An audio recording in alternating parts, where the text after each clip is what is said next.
What is the most disturbing book that you've read? Story 1, an account of a senior in high school who, convinced of his own brilliance, chose to complete an assignment in which he corresponded with convicted serial killers in prison. He eventually begins writing to John Wayne Gacy, and their correspondence continues. The two pay each other a visit in prison. Gacy isolates him. Though he manages to extract himself from the predicament, it is clear from reading the book that he was never able to fully escape the mental trap he had fallen into. Occasionally, thoughts of that man cross my head. Once I did some research on him, I found out he died. I was not surprised by that. Thinking he was too smart to perish, that unfortunate guy had ventured far into the dark sea. Story 2. This is the 5th edition of Organic Chemistry. I sobbed all night long just thinking about it. Just about a month ago, I had a terrifying dream in which my mother and I were bickering while she drove me to school. Perhaps we were behind schedule. When I come to class and start working on my assignments, I can't help but assume that my bachelor's degree gives me an advantage. I lost my mother about 20 years ago. Nightmares about I completely forgot to attend class for 3 months in a row persist indefinitely. Even after 4 successful professions, the dreaded flashbacks of my high school and college years never fade. Story 3, Through the Night, by Michelle McNamara. Even after all these years, I can't get over the book's eerie content or the fact that she didn't get to witness the apprehension of the Golden State Killer. Amazing and much needed, the HBO series gives the victims closure. In addition to discussing McNamara, Oswalt provides extensive background information in the documentary. It's really scary too. Incredibly, I was present at a book event alongside Gillian Flynn, Patton Oswalt, Paul Holes, and Bill Jensen before to the capture of the Golden State Killer. A member of the audience inquired about the possibility of Use 23 and me, or similar DNA services to identify GSK. This event is captured on camera in the documentary. Not long after that, news broke that GSK had been apprehended by employing novel DNA techniques. I was awakened by the news. My whole group of eventgoers just couldn't believe it. Elated, Patton posted to Instagram. It seems so weird, in a wonderful manner, that words fail me. Story 5, Congo Horrors. After the Belgian annexation in 1908, there was a significant decline in reports of abuses against wild rubber gatherers in the Congo. Several other events, rather than a more lenient rule brought about by reformers, were the driving forces behind the shift. One was the development of domesticated rubber from its wild counterpart. Another was the imposition of taxes, a new kind of labor force participation that was met with considerably less resistance from humanitarians and missionaries. Near the book's conclusion, this passage appears, and the last sentence lingers in my mind constantly. That last sentence really lingers, doesn't it? It's subtle, but devastating. The shift from brutal atrocities under King Leopold's regime to a new form of exploitation isn't described as an improvement, just a rebranding. Forced rubber gathering was replaced by taxation, which still coerced labor, just under a more acceptable name. And the fact that humanitarians and missionaries were more willing to tolerate it says a lot about how easily systems of abuse can evolve and become invisible again. It's chilling because it reminds us, just because the violence becomes less visible doesn't mean the suffering ends. Exploitation doesn't always look like blood and chains. Sometimes it looks like a tax ledger. Sometimes it looks like progress. Story 6, the leader of the Norwegian resistance in the Oslo region, wrote the book Landsvik og Pjoret shortly after World War II. In Major Langeland, he detailed the mistreatment of the war-torn Norwegian people by the government, who murdered or imprisoned ordinary citizens for collaborating with the enemy, constructing infrastructure, or engaging in any pre-war activity. However, prominent politicians and individuals who actively helped the Germans received only a slap on the wrist. Story 7, The Wine of Discontent. In junior high, I read it and was really floored by the ending. Though Steinbeck is famous for his detailed descriptions, few of his works discuss the ominous and terrifying turns that his stories and vignettes could take. Where the Red Fern Grows is also one of my favorites. I gave up trying to read it aloud to my child and instead told him he'll read it alone one day. Having a sob fest while reading a book to a child is something no parent desires. Wilson Rawls was a guest lecturer when I was in elementary school, and in preparation for his visit, the upperclassmen read Red Fern. My acquaintance, who read about the boy who fell on the axe, claimed that he would throw up if the story were true. After a few weeks had passed, during his return, Rawls informed us that the majority of what the red fern grows actually occurred. The only fictional elements were little Anne's victory in the second trophy and the presence of the fern on the tomb. It just so happened that my friend got food illness and had to throw up that day. Had nothing to do with the veracity of the narrative, yet it permanently imprinted it in my mind. I absolutely adore this book. When he's old enough to read it, your kid is going to love it. Story 8, 5th grade, was the year I read Flowers in the Attic. While he was nearly 6 years old, my brother began essaying me when I was 4 years old. He was obviously a member of SA himself. I thought it was common for siblings to act in this way, no matter how horrible it was. Praise be to God, penetration never occurred. I was utterly terrified by the essay and fled to a different location during it all. It lasted until I was around 14 years old. Even with my sister, he did it. Since 2001, I have avoided communicating with him. Forget about him. Regrettably, I was never blessed with an ordinary older sibling. This was not typical behavior, as I discovered later. Story 9, the most terrifying section of Let the Right One In, which is a book that was never adapted into a film, is located in the book itself. It ultimately boils down to the vampire concept in Let the Right One. There is a cosmos inside the body, and it is both distinct and interdependent. In this way, regardless of how horribly mutilated the original body was, the vampire part can continue to transform the being into a mindless zombie-like blood-hunting monster if the human host dies from a cause other than sunlight burns or a spear to the heart. It's been a while, details are fuzzy, corrections are welcome. There's a terrifying scenario where our protagonist is trapped in a cellar with one of these monsters. Story 10, in middle school, we were required to read the Jungle Book and write a report based on our findings. By mistake, I checked out a book named The Jungle, but I almost did that. Since it was a book featuring the jungle, it seemed to fit. It startled me when I read about actual people slipping into meat grinders and eating the meat. I think it's safe to say that everyone was astonished when I read my report in front of the class. I knew I had borrowed the wrong book because of the sly grin and giggles on my teacher's face. This book is terrible. This is the darkest book report mix-up I've ever heard, and somehow it's both horrifying and hilarious. Imagine being a middle schooler expecting talking panthers and jungle adventures, only to end up reading Upton Sinclair's The Jungle, a relentless expose on meatpacking horrors, immigrant exploitation, and soul-crushing industrial labor. That's like swapping Finding Nemo with Jaws and being told to present your findings to the class. Story 11. If you're looking for a scary, uncomfortable, and gory read, I highly recommend Ghost by John Ringo. The entire series is utterly flawed. A somewhat fantastical tale of techno-thriller military espionage proportions serves mostly to envelop the unsettling elements. Following my attempt to describe Ghost to her exceedingly unvanilla GF, she expressed an interest in reading it. She was unable to overcome it. John Ringo claims he wrote it simply to clear his mind and go on to other stories. Its release was always a miscalculation. Somehow, John's publisher obtained a copy and pleaded with him to publish it. The phrase, "Oh, John Ringo, no," has become a meme among Ringo's legion of followers. That meme exists because of this series. Story 12, Surviving a Storm at Memorial Hospital, a 5-day observation, a chronicle of Hurricane Katrina's impact on Memorial Hospital. A hospital staff went completely insane after being cut off from the outside world and without power for only a few days in the oppressive heat and humidity. People were put to death by them. Their pets were brutally murdered and thrown out of windows. It doesn't take much for the terror to build as you read it. Why does it have to continue in this manner? Next, the book moves on to another hospital. This one was also impoverished and accustomed to dealing with difficult circumstances. Despite this, the doctors and patients there were able to keep things running smoothly through regular meetings, cooperation, and the practice of evacuating the sickest patients first, which reduced their workload. Under the assumption that it would be prudent to evacuate those with a better probability of survival. The staff at Memorial decided against doing this.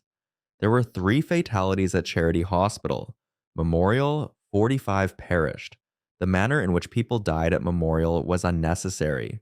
Story 13, Plain Old Men, written by Christopher Browning. The true story of the German Order Police's Reserve Police Battalion 101, which was responsible for shootings and rounding up individuals for deportation to German extermination camps in Poland in 1942, is told in Ordinary Men. The majority of the men in RPB 101 were not extreme, according to Browning. Rather, they were average middle-aged working-class men who committed these crimes for a variety of reasons, such as group dynamics involving obedience to authority, role adaptation, and changing moral standards to rationalize their behavior. A core of eager killers, a plurality who did their jobs reliably but without initiative, and a small minority who avoided destruction without reducing the murderous efficiency of the battalion. These 3 groups formed very rapidly within the battalion. Story 14, Poppy Z. Bright's Exquisite Cult. It lives up to the ominous, gloomy, and horrific expectations set by the title. I got the recommendation from a female I knew who turned out to be a total sociopath. The moment she bit me on the shoulder, hard, is still fresh in my mind. In response, I spun around and Tay-Bo kicked her in the chest. After a little stumble, she only stood there, gnashing her teeth and grinning mischievously at me. Absolute madness. Not long after that, we ended our friendship. Okay, this story took several sharp left turns, and every one of them was wilder than the last. First off, Poppy Z. Bright's Exquisite Corpse, I assume that's the book you're referencing, is already deep, dark, and disturbingly graphic. It's not for the faint of heart, a full-on dive into horror, depravity, and the grotesque. The fact that someone recommended it to you already tells us a lot. But then she bit you? Like, actually sank her teeth into your shoulder. That's the kind of unhinged moment you'd expect from a character in that book, not someone casually recommending it. And your response, a Tay-Bo chest kick, is maybe the most iconic nope I've ever heard. Absolute respect for your reflexes and your boundaries. Story 15, Oral Testimonies from the Chernobyl Nuclear Accident. A journalist who spoke with numerous Chernobyl survivors wrote it. Scientists, firefighters, nurses, housewives, kids, and everyone in between were all questioned. In my opinion, Chernobyl, an HBO series, drew heavily from this book. Reading about the reactions of the general public in times of crisis is terrifying, but it is much more terrifying to witness the attempts by those in positions of power to avoid taking responsibility for the safety of their communities. Knowing that they were sending people directly into radiation and telling them it was fairly safe is so terrifying. It makes you wonder how often people in authority over you have disregarded your safety, whether it's due to a lack of understanding or a complete refusal to deal with the issues properly. Story 16, go ahead and laugh all you want, but Stephen King's Christine is definitely the winner. I still get the willies if it becomes dark and I'm walking in front of or behind a parked car, even though that happened nearly 50 years ago. After dusk, I either return home without stopping or park in a front lot if I must go shopping.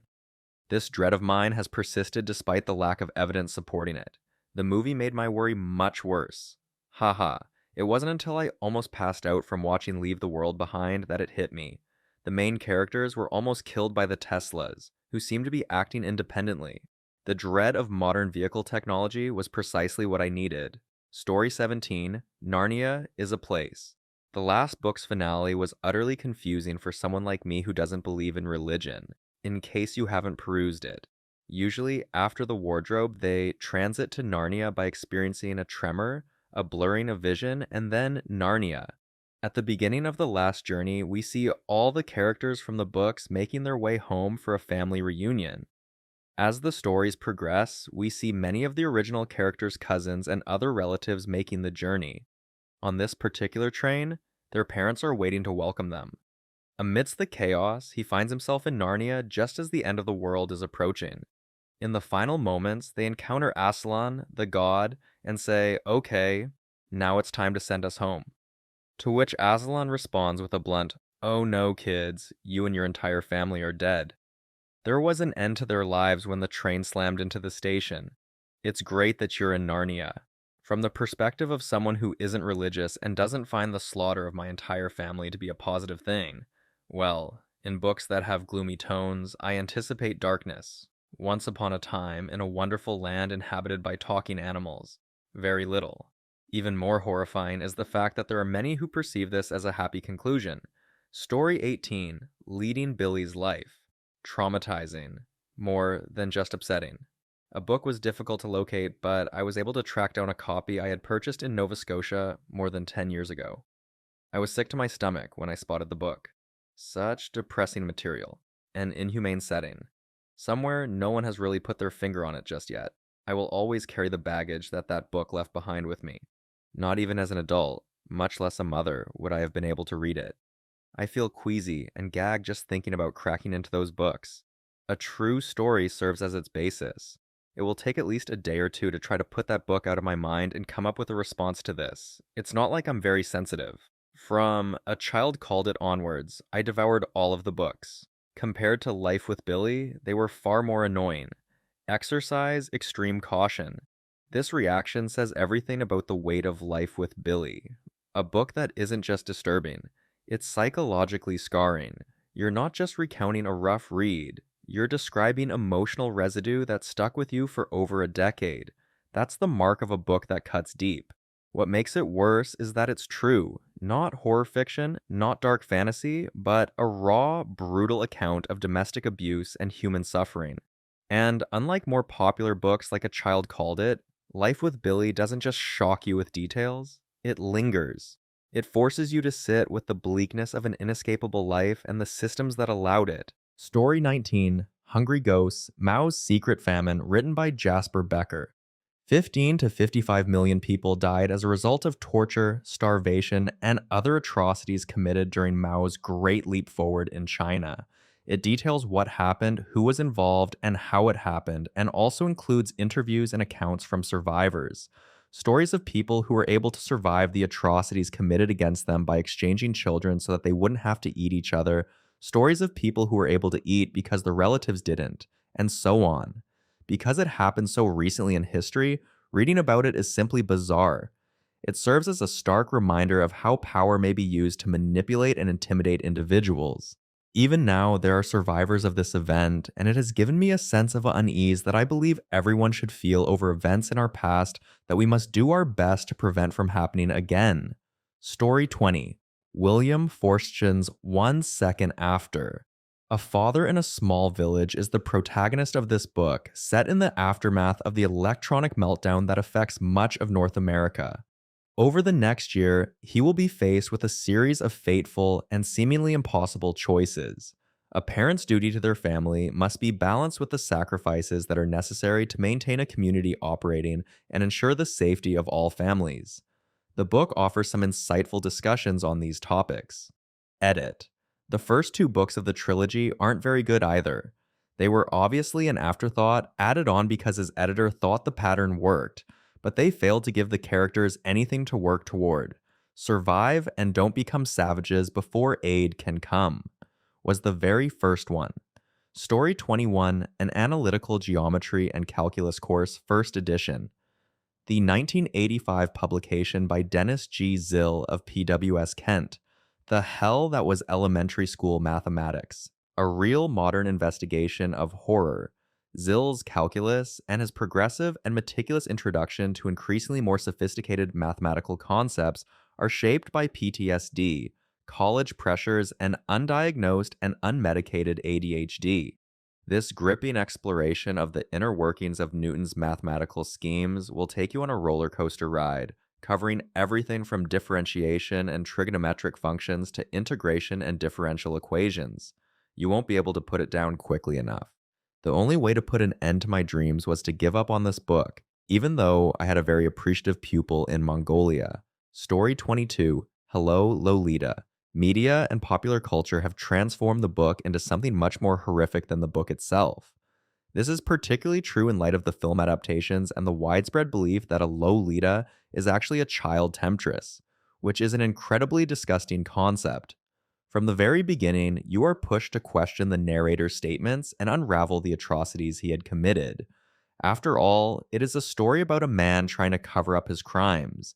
The reasoning is presented in a way that makes it easy for a fool to be persuaded, but it is also so obvious that anyone who even slightly sides with Humbert clearly lacks empathy for the story's victims and likely didn't give any thought to the matter. There are just too many parts of the story for me to believe that someone could read it and not see Dolores as a helpless victim trying to get away from him. It's a terrifying tale told from the monster's point of view. It's a great illustration of the perils of listening to just one side of a tale and the power of a storyteller, in this instance, Humbert, to influence their listeners. Therefore, I would gladly suggest it to anyone. As an added bonus, it makes you think about the challenges that monster victims would face in their pursuit of justice. However, I must say that the plot is quite unpleasant to go through. Story 23, Piers Anthony's Zanth series. These teen novels have a fantastic premise. In a world that is similar to ours but not quite, each individual is born with a special magical ability. Every power is unique. Some are great and some are weak. Each book has a metric ton of puns, and while some may be comparable, others will be slightly different. As the show progresses, recurring motifs get more unsettling.